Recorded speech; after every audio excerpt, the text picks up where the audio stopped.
এই অবৈধ ব্যবসা ছাড়া তাদের যদি চলতে কোনো প্রকার অসুবিধা হয়, আপনার মাধ্যমে কথা দিচ্ছি ব্যক্তিগতভাবে যে তাদের চলার জন্য আর্থিক সহযোগিতা, এমনকি চাকরির ব্যবস্থা, কর্মসংস্থানের ব্যবস্থা।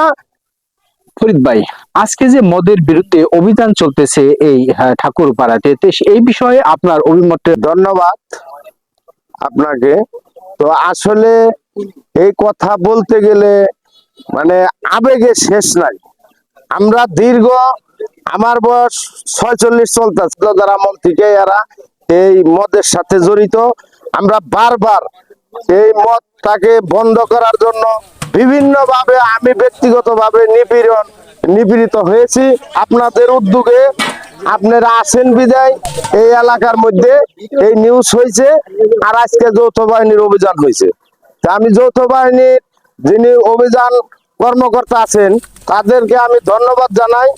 হ্যাঁ, মধ্যপাড়া ইউনিয়নের পক্ষ থেকে, ইউনিয়নবাসীর পক্ষ থেকে ধন্যবাদ জানাই যে আজকের উদ্যোগে যেন এটা অব্যাহত থাকে।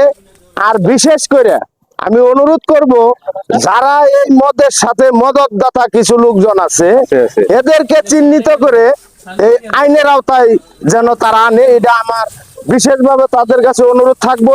তারপরে এই অবৈধ ব্যবসা ছাড়া তাদের যদি চলতে কোনো প্রকার অসুবিধা হয়, সৎ কাজ যদি তারা করতে চায়, সৎভাবে উপার্জন করতে চায়, তাহলে আমি আপনার মাধ্যমে কথা দিচ্ছি ব্যক্তিগতভাবে যে তাদের চলার জন্য আর্থিক সহযোগিতা, এমনকি চাকরির ব্যবস্থা, কর্মসংস্থানের ব্যবস্থা।